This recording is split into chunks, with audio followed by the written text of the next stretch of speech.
Well, welcome to Interfaith Partnership of Greater St. Louis's webinar on Asian Traditions, Holy Days. My name is Mary Peterson, and I am the Program Coordinator for Interfaith Partnership. We would like to thank our generous donors and sponsors who have helped to make this event possible.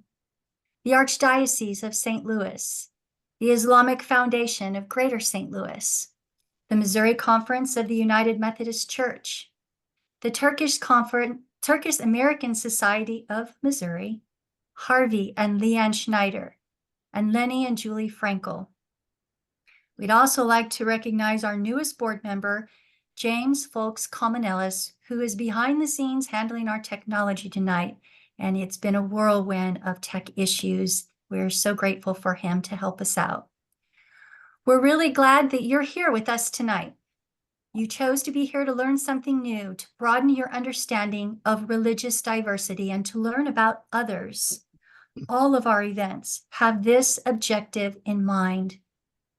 Here in America, the Asian religious traditions are more obscure than the Abrahamic world religions. Last spring, we offered a webinar in which we learned about holy days from the Jewish, Eastern Orthodox, Christian, and Islamic perspectives.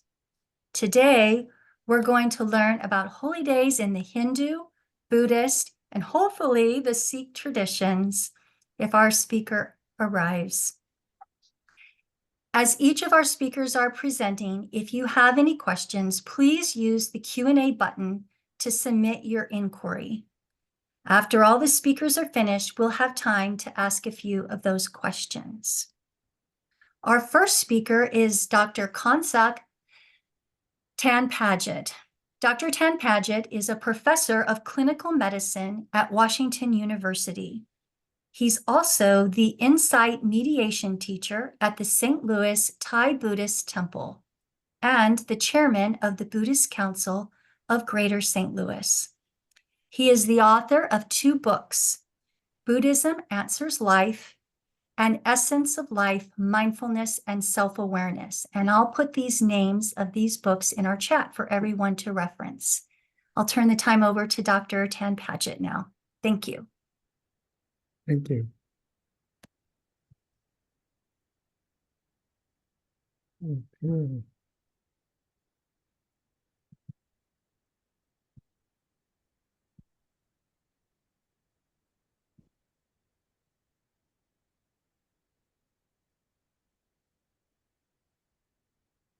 On Buddhism, we have certain religious holy days.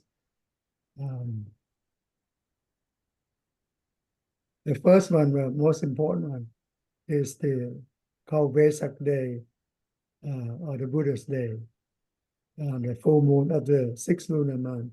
We go by lunar calendar in Buddhism. And it commemorates his birth, enlightenment, and his death, parinirvana, entering into nirvana. And basically, this is called the Buddhist Day, or Vesak Day. Happened 2,612 years ago, on the full moon of 6 lunar months. The second important day is the first sermon day, that the Buddha gave the first sermon 2 months after his enlightenment to his 5 disciples at Saranath, India. This is near Benares, and it's by the Ganges River.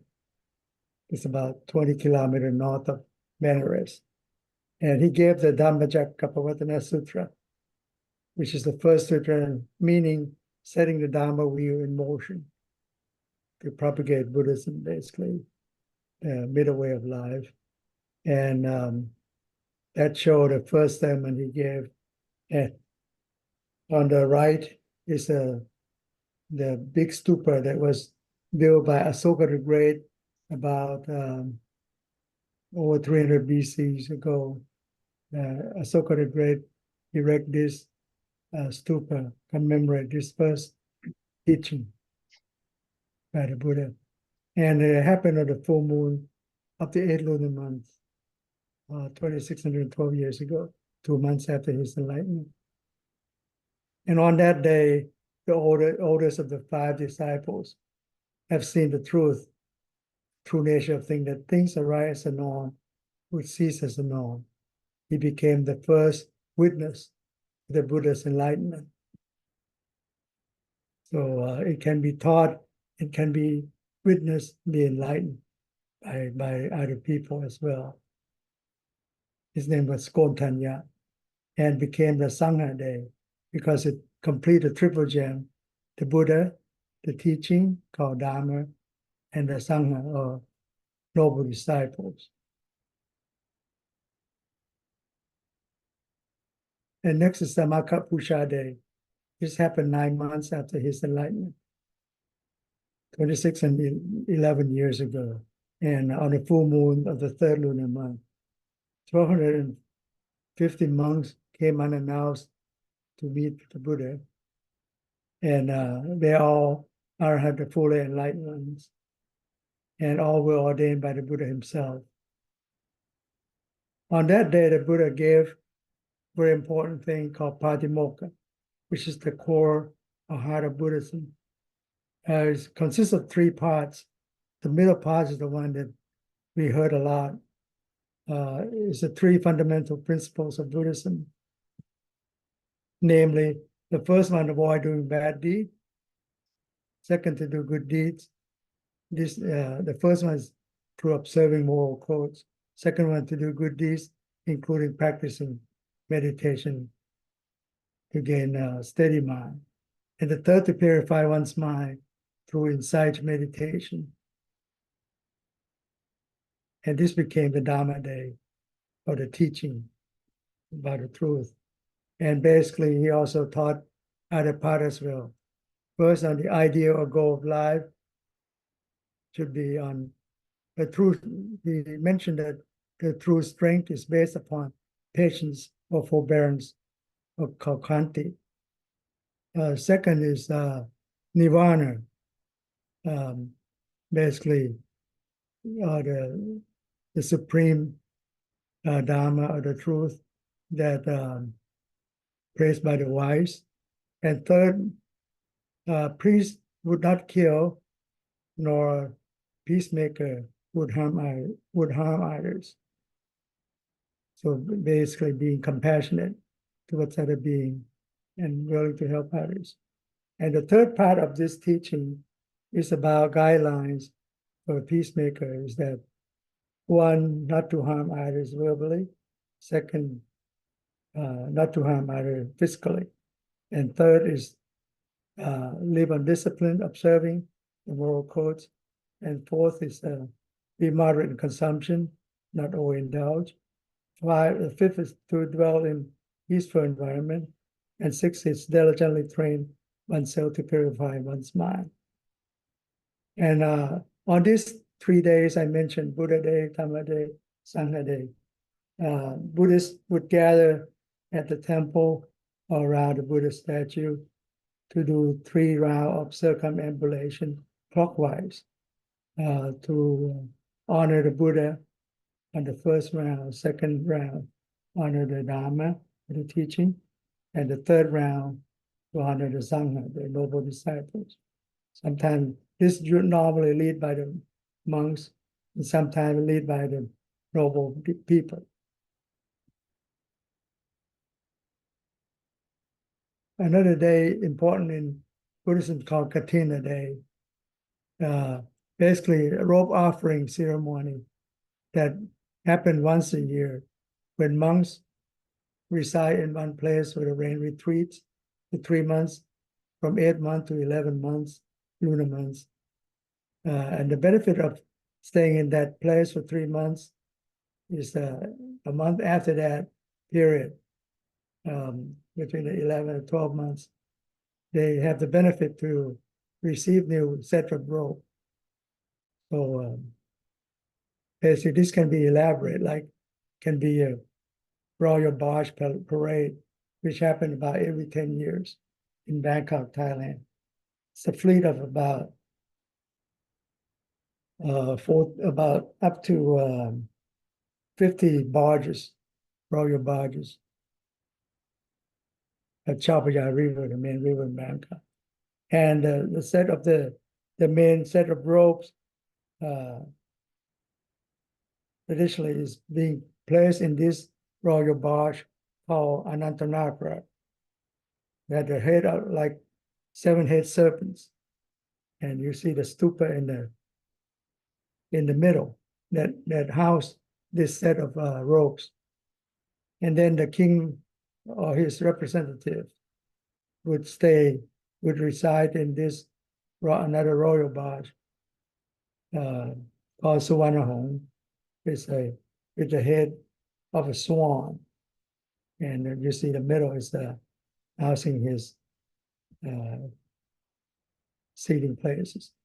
And basically each barge has about 50 oarmen, and you're talking about a fleet of over 40 barges, sometimes up to 50.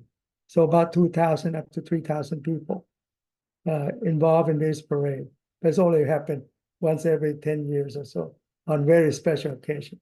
This year is also going to be happening in October, honoring the King's Rama X 72nd birthday, 6th round of zodiac cycle. For the lay people, we also have big ceremony on this Katrina festival. Like we have a set of ropes that designate someone to be presiding, and people just join in on this event, being participated as a part of this rope offering ceremony. And they would have long drum parade around the temple and bringing the rope to offer to the monks, see in the bottom slide, along with other basic necessities and so on. So those are the main basic holy days in Buddhism. That's my last slide. You hear me, Mary? Yes, I do. And it says I can't start my video because the host has stopped it. Okay, So we got that. let me stop sharing. Okay.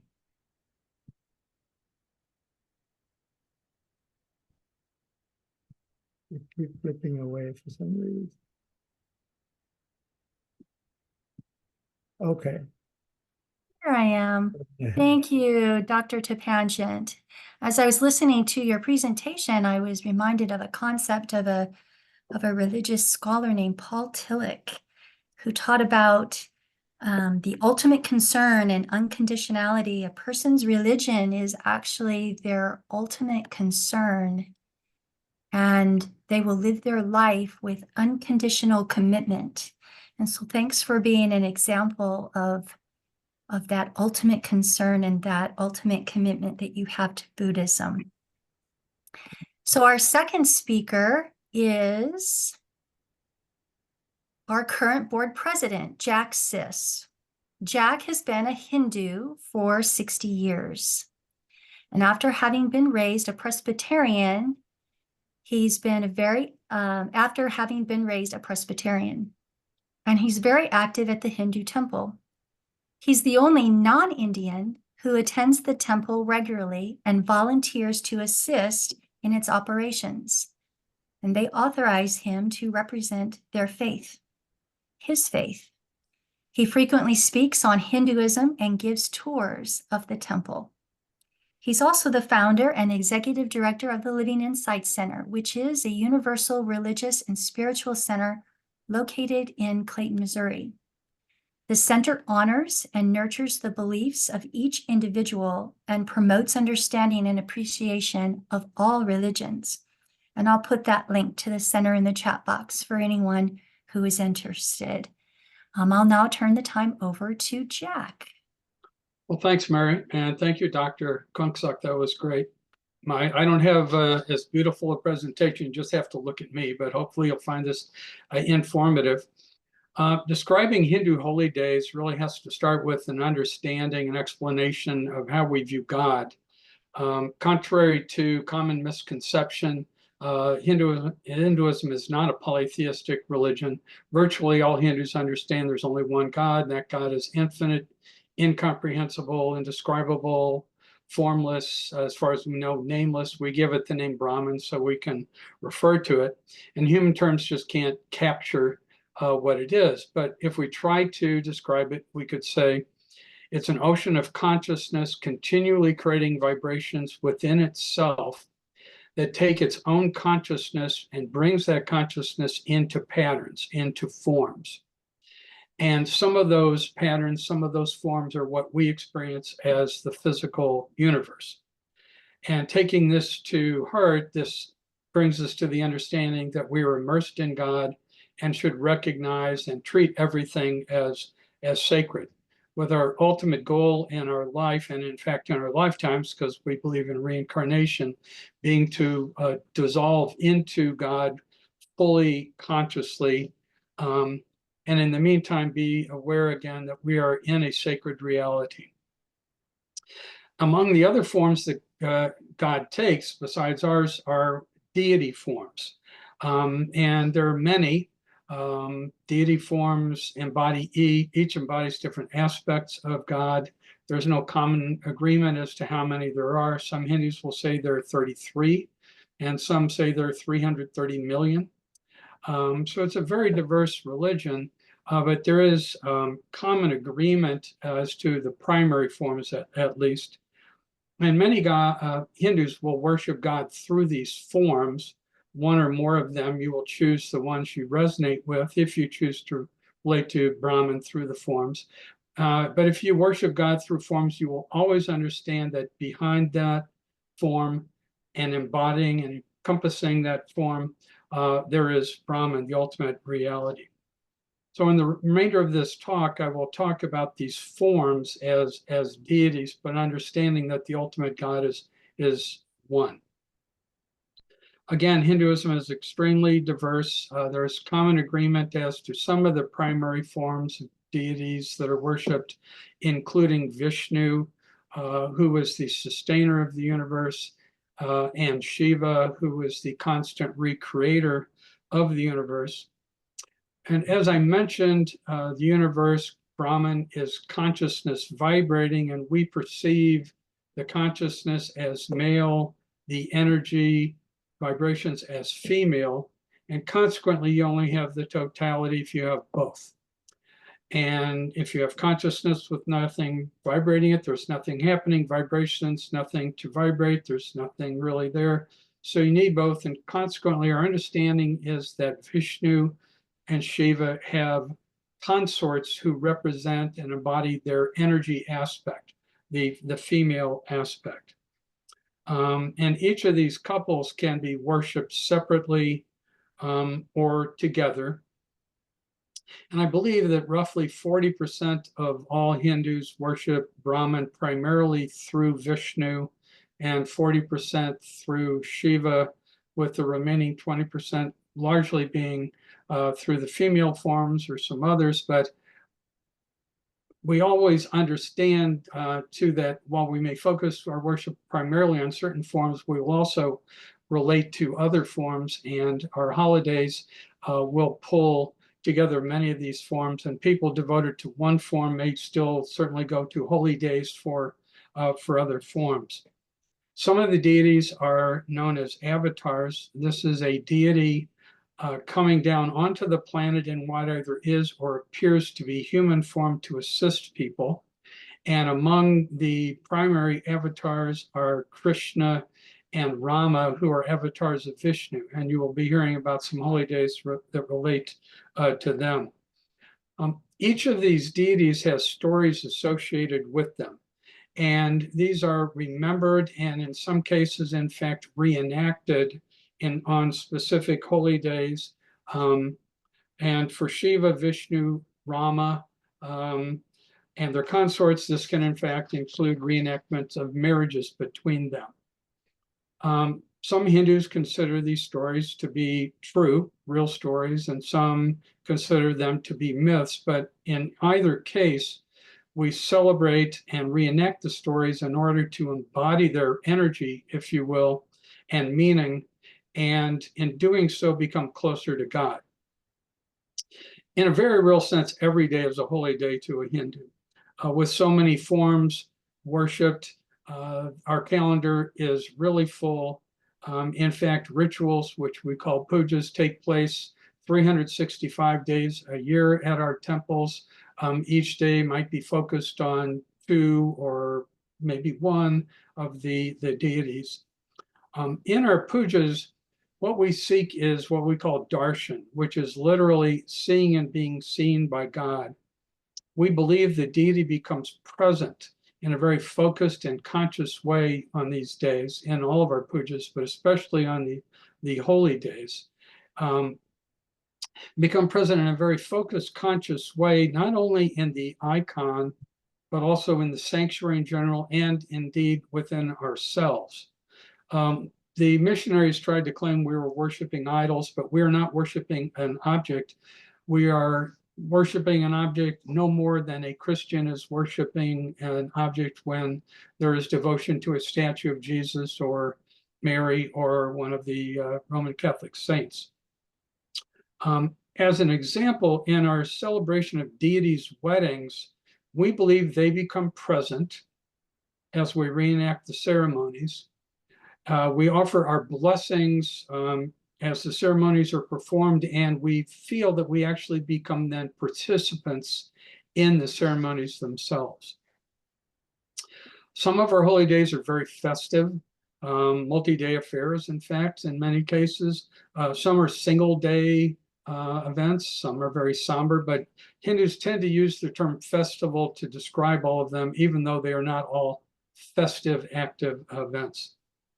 As I mentioned, some holy days are observed only or primarily by that deity's followers, but some are recognized, are observed by more universally among Hindus, and those are the ones I'll be talking about. So I will turn those to those. The timing of our major holy days is based on a mostly lunar calendar. It does have solar aspects as well. And I've arranged these in the order that they arise during the year until I get to the very last one. The first one I'll talk about is Mahashivaratri. This honors Shiva. It takes place in February or March. It's called the Great Night of Shiva. It's observed over 2 days. We will have pujas beginning one day and ending the very next morning. There are various legends about what this holy day celebrates, one being that it celebrates the marriage of Shiva to one of his consorts forms. It's believed to have originated in the 5th century before Christ, before the Common Era. This is one of Hinduism's most esoteric holy days. We believe our practices take devotees closest to God's essence within ourselves. Many Hindus devote this night to overcoming darkness and ignorance in their lives and also in the world. It's a very solemn night, very introspectively focused, with fasting. Many Hindus will stay up all night and fast throughout the night, meditating on Shiva, some chanting, some self-study, and our temples with Shiva altars will stay open all night. Next, we have Holi. This is a festival that's very colorful, takes place in usually March, sometimes in February, and it celebrates love and spring. So it's very colorful. You've probably seen pictures of Hindus throwing colorful powders on each other. That's Holi. For everyone, it celebrates the beginning of spring. For some, it signifies the triumph of evil, of good over evil, as it commemorates a victory of Vishnu. For some, it celebrates the love of Krishna, and who was an avatar of Vishnu, and his primary female devotee.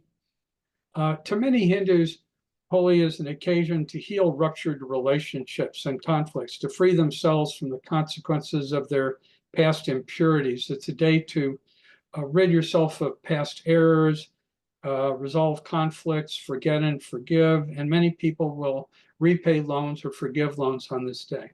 It's very festive, as I said.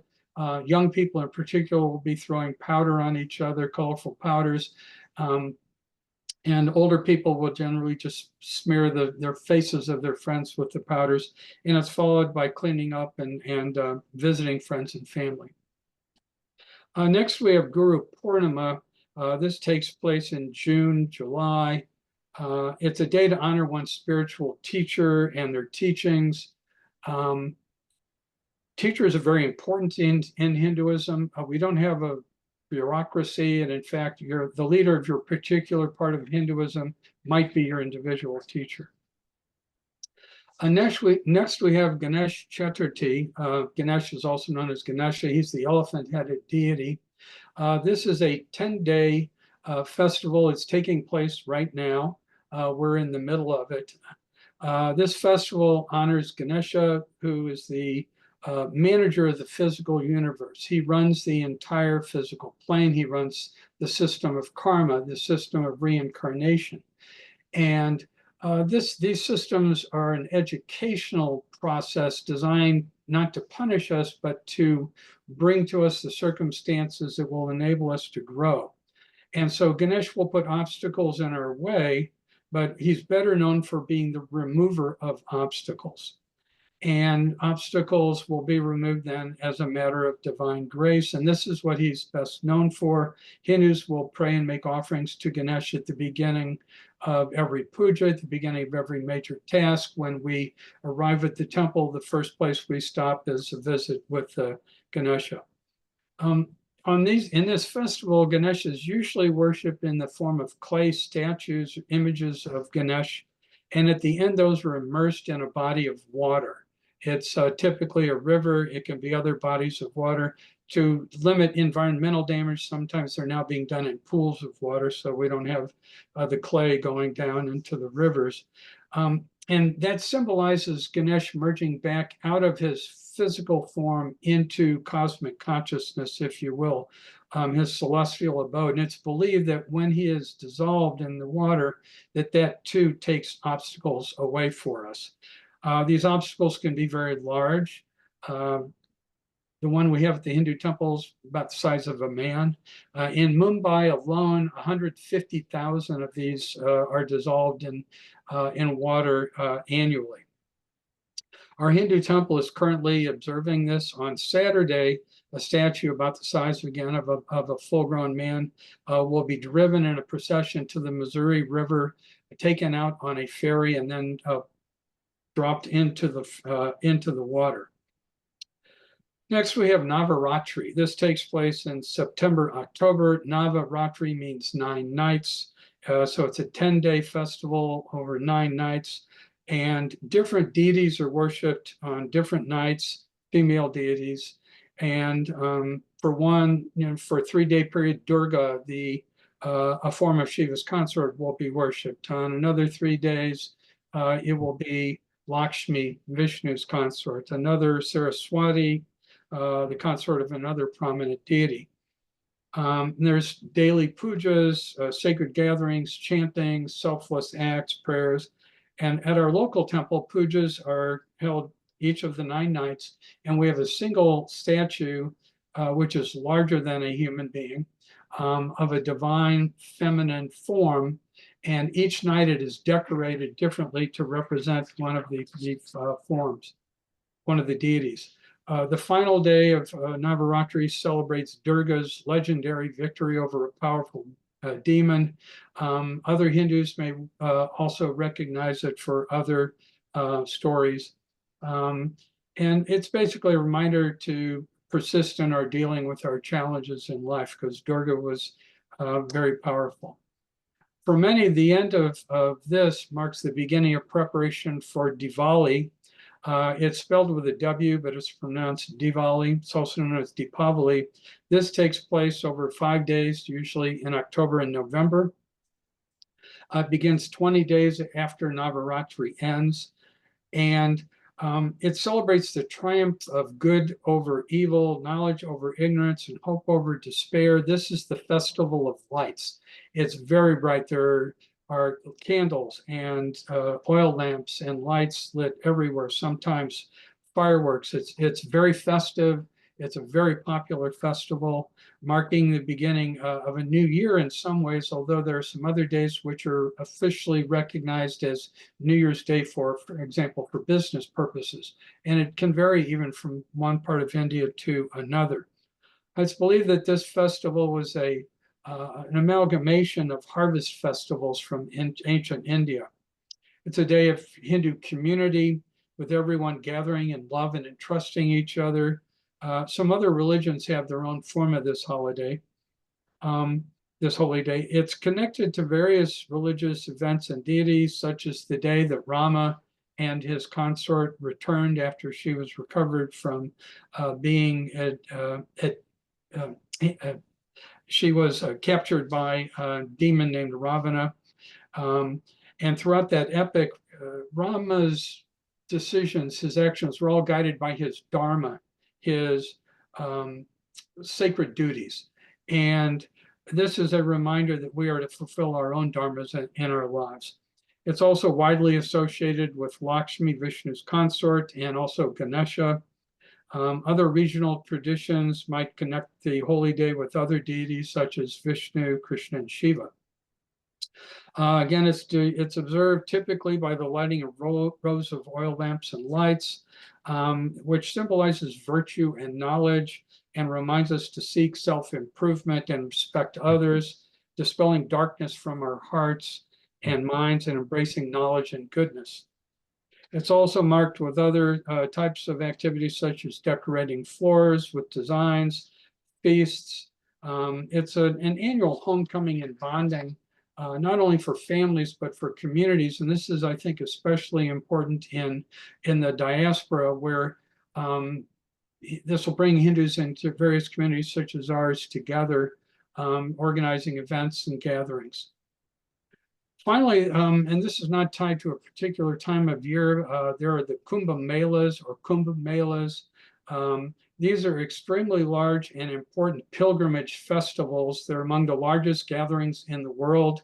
The biggest is said to be the world's largest congregation of religious pilgrims.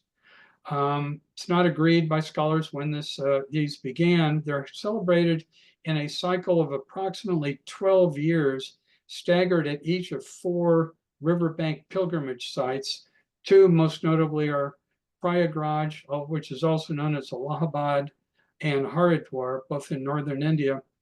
And these 2 sites have what are called half melas every 6 years between the major melas. A Kumbh Mela can last about 7 weeks. As I said, they are huge. The largest one is called the Maha Kumbh Mela. It takes place in Prayagraj every 12 years. The last one was in 2013. And I'm very fortunate to say I'm going to the next one next year. That Kumbh Mela was huge, but it is believed it was exceeded by the half Mela there in 2019, where it is reported an estimated 200 to 240 million Hindus attended. Not all at the same time. The largest group was 50 million in a single day. And obviously many people came long distances to participate.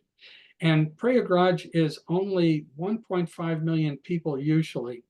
And where this event is held is usually under a river. The river dries up and the city then has 2.5 months to construct the infrastructure to accommodate 200 million plus people in a 17 square mile area with 186 miles of temporary roads made of metal plates, 122,000 portable toilets, and it's very well organized and very safe. Many people just come for the day, but many will stay longer. A lot of people stay in tents. It's very vibrant. There might be hundreds of thousands of people chanting simultaneously, and there will be thousands of camps set up by saints and gurus and their followers, offering teachings and also as respite to the crowd. Hinduism's diversity is on full display. The central ritual, you may have seen pictures of this at the Kumbh Melas, is bathing or dipping in the river waters.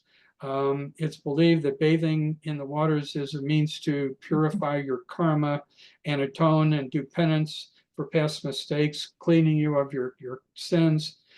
Traditionally, on the most cherished day for bathing, crowds of pilgrims, well, hundreds of thousands, will await the arrival of groups of sadhus, large groups of sadhus who will bathe first, and after they're done, the public will do this, and it's very festive, lots of celebrations.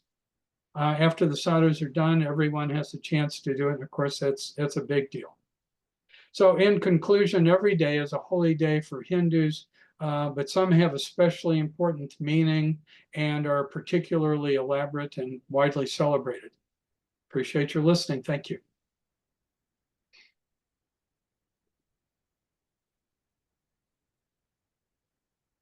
Are you there, Mary?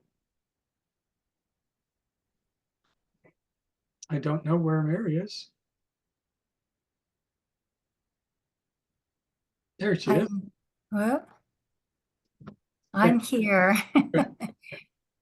So thank you, Jack, for enlightening us with a very beautiful presentation. Religion is designed to change us or help us improve our life, and it's clear that Hinduism has definitely done this for you. Participation in the holy days is even a greater example of how this transformation can take place. So thank you for sharing that with us. Our third speaker will be Vikram Singh. Now, before I introduce him, I just need to add something very important. He is stepping in at the last minute to give this presentation because our original speaker had a last-minute conflict that did not allow her to participate. This last-minute quick pivot is pretty impressive quality to possess. But now I'll get to a little bit of his bio. Professionally, he is the Global Senior Information Technology and Finance Leader. I feel like, though, that I'm on Wheel of Fortune where he didn't give me the name of the company, he just said what he does. For volunteer work, though, this is very impressive. Vikram has been actively involved with the Sikhs of Missouri running their food drives and has devoted over 1,000 hours in the last 4 years, providing foods and essentials to the community. His commitment to service is driven by the Sikh principles of selfless service and community support. He has led educational workshops and provided support during critical events, including this one. Guided by his Sikh values of compassion, humility, and justice, he strives to make a meaningful impact in every endeavor. And his approach to volunteering and public speaking is deeply rooted in the belief that positive change starts with individual action and collective effort. So Vikram, I'll now turn the time over to you. Thank you. Thanks, Mary. Thank you for that introduction, and thank you for the opportunity for this event. Also, just quickly, I work for MasterCard. Just started last year. And then previous carriers includes GE and Cigna. All right, so without further ado, I hope you're able to hear me. And what I want to talk about is Sikhism and festivals and Sikh holidays, right? So primarily, just a quick plug-in for Sikhism, right? Sikhism is the 5th largest religion in India, and it was started in 15th century in 1469 by our first guru, Guru Nanak Dev Ji. During the course of 250 years, we have 10 gurus, the last guru being Guru Gobind Singh Ji. And after his passing, he bestowed the guruship to our scriptures called Guru Granth Sahib. And when we start with our main thing in our holidays and festivals is the reciting of Guru Granth Sahib, our holy scriptures.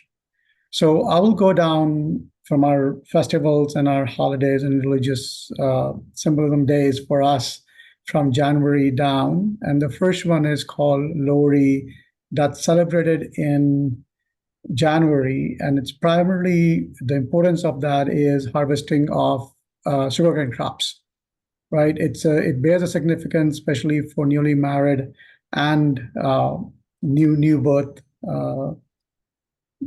as a festival where folks basically gather around a fire pit and they do dances. Again, this is celebrated with enthusiasm and zeal. Moving from Lori, our next festival that we celebrate is called Vaisakhi. Now, Vaisakhi has got many significances. That's celebrated in April. It's also a start of a harvest season, and it's great importance to our farmers. For us, it also is a beginning of a new solar year for Sikhs. The third thing that's a significance is our 10th Guru established a religious thing called Khalsa Panth, which basically is everybody is pure. And it is the day when we started our baptism in Sikhism. We were our 10th Guru, Guru Gobind Singh Ji, chose the 5 chosen ones who were ready to sacrifice their lives for the religion. And that's what started a religion of pure called Khalsa Panth. So that significance, it was started in 1699, and that's another significance of the Vaisakhi itself in April. It is also time to celebrate unity among diverse communities, and it basically is the start of Khalsa Panth and in Sikhism. Moving forward, the next one that we have is our martyrdom of our 6th Guru, our 5th Guru, Guru Arjan Dev Ji. Why is that important for us? So the importance of Guru Arjan Dev Ji in Sikhism is primarily for him starting the Guru Granth Sahib Ji. He's the one who basically initiated the Guru Granth Sahib, which is the culmination of all different gurus' teachings in our holy scripture. He also established the first stone for our holy place in India called Amritsar, and it's called the Holy Temple in Amritsar, the Golden Temple. The significance of Golden Temple it's got 4 doors, basically accepting all religions of all faith to come and worship at the Golden Temple. So that's the symbolism that we have for Guru Arjan Dev Ji, for the starting of our scriptures, initiating our scriptures, and the Golden Temple that is currently in Amritsar in India. The next significant or important day that we celebrate is Diwali, but from Sikhism perspective, it's also called Bandi Chhor Divas. It's still a festival of lights, like you celebrate in Hinduism, but from Sikhism perspective, our 6th Guru, Guru Gobind Singh Ji, he was released from prison in 1619. They were captured by Mughal emperors Jahangir, and what the significance carries is he basically requested that all other Hindu princes that were captured, 52 of them were captured by Mughals, and he requested that he'll only be released when he can release all 52 of the princes. The Mughal emperor basically said, you can do that as long as you can take them together with you under one cloak. And to his miracle and his powers, he made that cloak that big with individual cloths tied together by himself, where all 52 princes were able to be released at the same time. So that's the celebration that we have with Festival of Lights in Sikhism called Bandi Chhor Divas. Then in November, we celebrate the birth of Guru Nanak Dev Ji, who was our first Guru of Sikhism, who initiated the Sikh religion. Guru Nanak Dev Ji, basically his Guru Nanak, from his starting of Sikhism itself, was primarily to subvert all the religions, all the, I would say, casteism and all the evils that were present at this time. That's what started our Sikh religion, right? He basically said everybody's equal, women had equal power to men, and his goal was to remove all the vices from this society and established Sikh religion. At the same time, with Guru Nanak Dev Ji, he basically had a big thing for Sangat and Pangat, where community, all in community get together, everybody's equal. Folks will have to basically be the same level for call for food. And he started the Panth for all having equality and the food services where everybody sits in the same level to have the community meals. The other one, the second principle that he had was called Kirat Kamai, which is basically everybody needs to work hard for a living. And Seva, which is everybody has to serve the community. And the last one from in December that we celebrate is the birth of Guru Gobind Singh Ji. He's our 10th Guru who started the Khalsa Panth, the baptism in Sikhism, and after his passing, all the teachings for all 10 Gurus were bestowed under our scriptures called Guru Granth Sahib Ji, which was destined as our living Guru starting after his passing, sorry. And since our scriptures are also very important, like that's our living Guru, we also celebrate the establishment of the Guru Granth Sahib Ji as one of our holy days.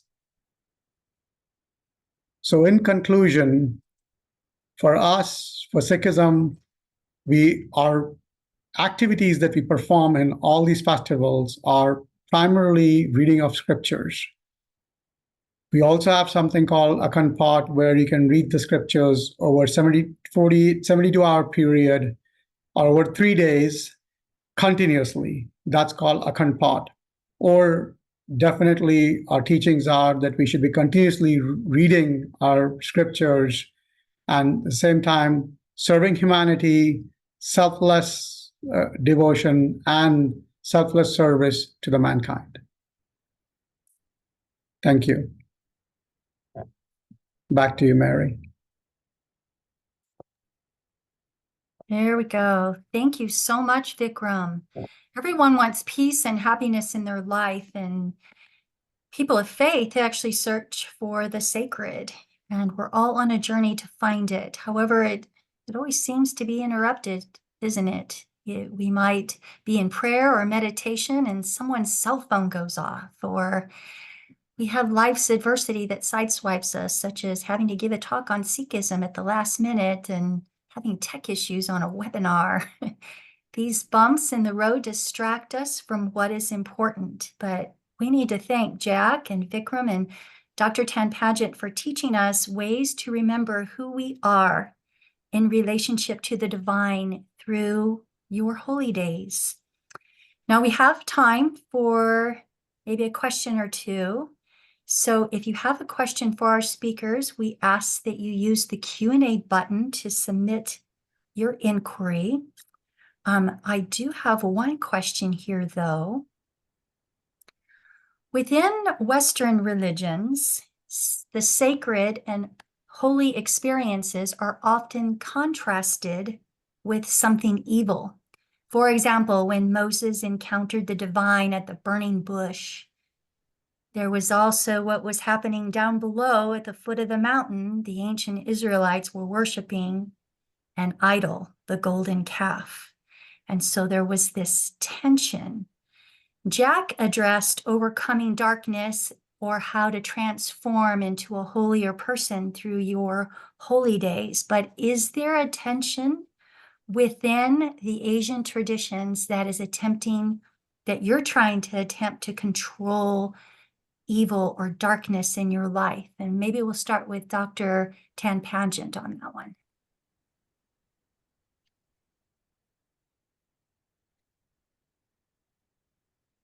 You're muted, doctor.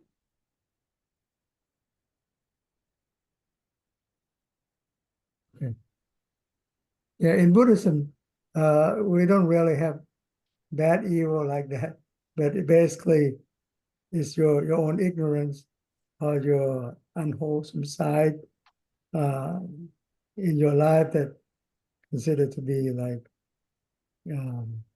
your demon that bring you darkness and so on. So once you have the wisdom, you will shine away those evils.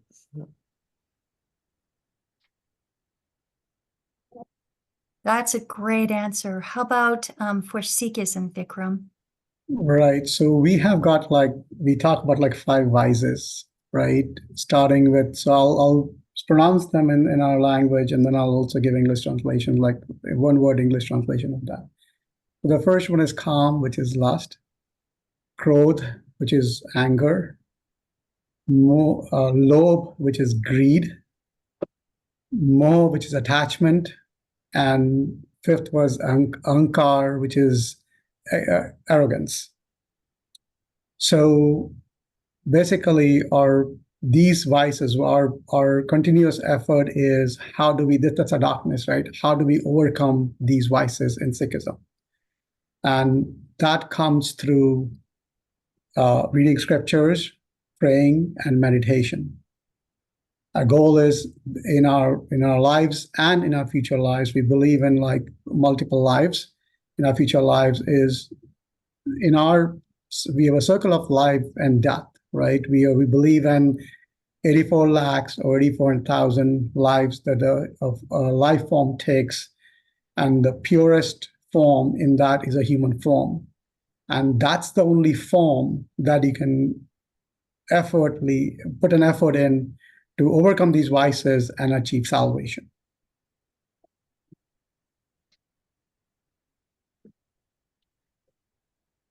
Wow, that makes me realize I have a lot of work to do in this life. Jack, do you want to chime in on something? Yeah, I'd like to add some things to what I alluded to. Hindus believe that our fundamental deficiency as humans is not original sin, but original ignorance. And that is that we are ignorant of the fact that everything is God, that we are inseparably part of God, that everything should be recognized as treated as God, and what happens outside of us also is happening within us. And our goal is to become one ultimately completely with God, but also to embody within ourselves the best of God.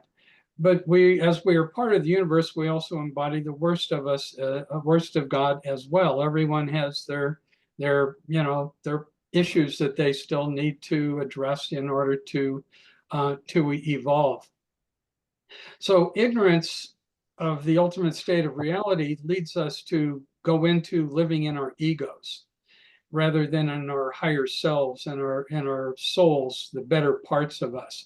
And when we go into our egos, that invites in all the perversions of ego, which includes the things that Vikram just talked about, includes all of the sinful behavior that can become really egregious, like harming people to get what you want and this sort of thing. So it begins with ignorance. So as I indicated, a lot of our pujas, a lot of our holy days are designed to inculcate within us knowledge and wisdom of the true nature of reality, and to inculcate within us that so that we embody it as we deal with the universe, the physical universe. And I'd like to add one more part to this, which I think may be illustrative of how this dynamic works with regard to the deities in these stories. There's a very famous story in India. It's an epic story called the Ramayana. It's the story of Rama recovering his wife who's been kidnapped by Ravana. As I indicated, it takes many years. And as I indicated in my comments earlier, Rama is able to do this because he is fulfilling his dharma, his his responsibilities as a deity, but he doesn't even really fully know that he is a deity. He still thinks he's maybe a human, and it takes a while for him to really come to understand his divinity, which is the same for all of us. And there are scholars who interpret the Ramayana as a true story, and there are also scholars who interpret it as an allegory for the battle that we have within ourselves, the battle with the demonic parts within us, overcome by fulfilling our dharmas. And it can take many years, and in fact, many lifetimes to do that. So when we talk about these stories, we see them, some of us, as true stories, but we also see them as guides for how we are to lead our lives. And the universe is all God, so that includes the negative things that we perceive. And it may be that God is ultimately the best of things as we're beckoned to return to oneness with God, but we still need to recognize that it includes the negative things we have to deal with. Thank you. Well, I don't know about everybody else, but I feel very motivated to make several improvements in my life. Thank you to our three speakers, to Jack, to Vikram, and Dr. Ten Pageant for being with us tonight. But thank you to our audience for being here as well. So our next interfaith events are all live. This Saturday, we're providing service in the community at House of Goods. We already have a large group signed up, well over 25, but we can accept more if anyone is interested. So please reach out to our office if anyone's curious and able to come work shoulder to shoulder with each other in this community service project. On Tuesday, September the 17th, we will be meeting at Temple Emmanuel for a lecture on the Jewish High Holy Days. So in case learning about holy days today wasn't enough for you, you can definitely come to this event and learn more. It begins at 7 p.m. at Temple Emmanuel. And then lastly, don't forget about our annual dinner and celebration, which is, let's see if I can get this to clear out right there, the most anticipated and most popular event of the year. Last year, we had just over 400 in attendance, and we hope that you'll choose to be with us this year. Our dinner is on Tuesday, October the 29th at 6 p.m. on the campus of St. Louis University, where we'll break bread and fellowship together. Our registration link is open on our website at interfaithstl.org, and the printed invitation should be in your mailbox within the week. On behalf of our board of directors, thank you for watching this webinar and supporting interfaith partnership programs that promote peace and to help build a community where all can flourish together as neighbors. See you next time. Thank you. Thank you. Thanks for the opportunity. Thanks to all of you. Thanks.